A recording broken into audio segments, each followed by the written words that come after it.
many things wrong. I don't know if I can do right.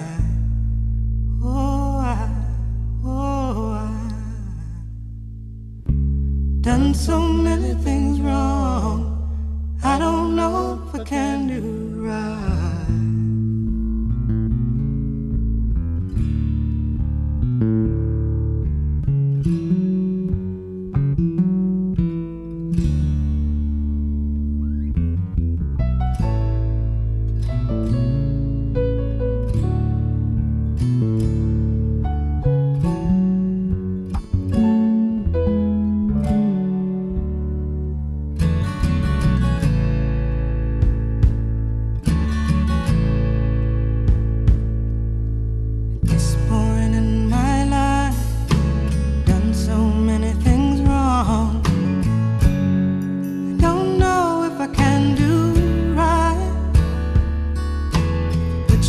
Trust in me, hope I won't let you down.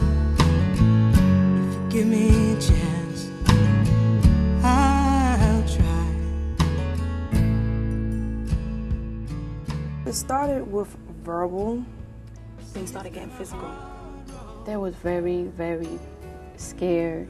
I jumped into a relationship. At that point, I discovered I was 2 months pregnant. I was pregnant at the time. Everything basically went downhill from there. Because really the domestic violence started when I was very young. Also, I've been like down, depressed. I've been sexually molested. I was staying with my aunt's house. And every time my uncle have a chance, he would come up and rape me.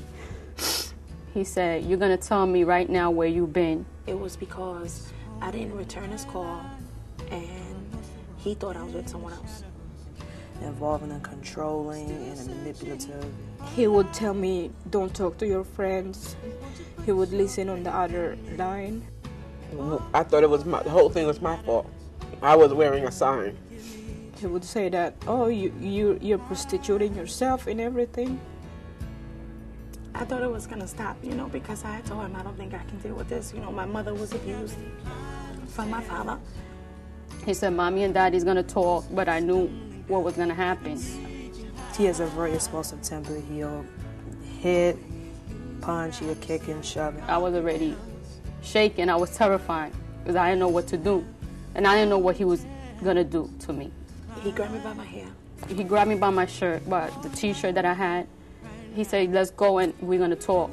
And I'm like, "Well, we don't talk here," because I wanted to stay close to the door.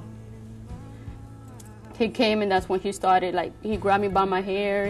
He was kicking me and punching me. I got to the train station now and he starts to push at me and I have a baby in my arms. So I'm not trying to do anything. I'm just trying to get away. My son, he said, "Mommy, you okay? Why you crying if you just talking?"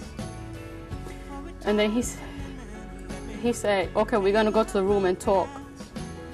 I don't want to go to the room. I don't want to go to the room. Please leave me here. So I was like, you're back against a wall. So I had to take more abuse from him because he knew I wasn't going to call the cops. He ripped the T-shirt that I had. He slapped me on the floor. He held my arms. I'm like, I don't want to do this. Don't do this to me, please. I don't want to have sex with you. He said, "It's not what you say. You're my wife. You got to do what I want you to do." That led to him in my face, slapping me, pushing me. He threw me to a glass table. His mother stood there. She didn't say anything. He did it anyway. I couldn't get him off. He had my hands on the floor. I tried to kick him, but I couldn't.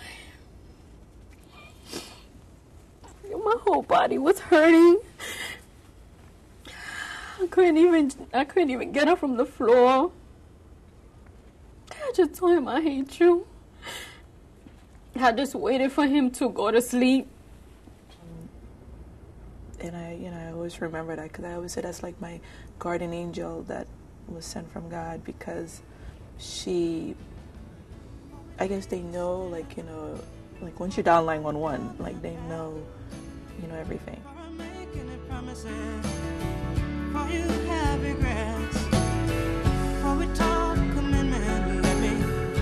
That's my husband always tells me, that nobody's gonna help you here because you're not a citizen and they will deport you. And that's why I was so scared of getting help, because what's gonna happen with my son if I'll be deported? I didn't get no support from my family. No one wanted to be there for me when I needed help. Once I had my son, I was living for him, and whatever sacrifices I had to make for him. That's my child. I brought him into this world. He didn't ask to be here. And also, I don't want my son to become a victim. I got a daughter to raise. She needs me. She loves me. She watches me. Everything I do, she watches me. I decided to pack me, my son, 1 week's worth of clothing and $100, and got on a Greyhound bus, and I left, and I never came back. I've never looked back, and I've never returned. Oh, it's so good. It's so good. The round tables, the people, I thought I'd been through a lot. But some of the stories that you hear, it's like, wow, you're still here. And it's because they want to survive.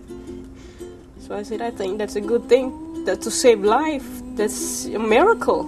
America itself today, so many families are going through it, and it's kept pushed on the rug. And I want to know that there's help. When I met the director, Miss Glover, she was just so warm and so hard to put into words. She was just so real. Whole staff is the best. And then the support group helped a lot. I'm not as depressed as I used to be. They're more there to talk. They're more sympathetic towards your feelings. Well, I'm feeling much better. According to when I first got there, I'm feeling much better because I'm going to the women's support group. Because basically, I don't have no one else to speak to talk to. I don't have nobody here. I'm an outgoing person. I like to meet people, relate to everybody. The abuse and the things that they went through, and it's like, hell no, I think I would have quit a long time ago. But some of them are, my kind of like my rock too. Like, just keep going. And I think that the more programs that are there to help them, because some people when they go into shelter, like me, I gotta tell you, I cried in the cab all the way there. Me and my kids, and I'm like, what am I doing to my kids? Because the whole shelter thing is like, they're gone. You're going to shelter. But when I got here, I was like, oh my God. Like, God answered my prayers. Because there's just so much help for you. And you can't give up. Once I came through the doors, there was nothing else that could harm me. I said, thank God for all those, all those prayers that I've been seeking, all this help that I've been seeking for all these years. You never know who can, pass on the help that he can get. I think that's why I have counseling. I got counseling for her and me. And we're getting through it. I hope to return to school. I went to a computer school. When they told me for so many years you didn't use your brain except scrubbing things and everything, you still did good in your exam. And I was so happy.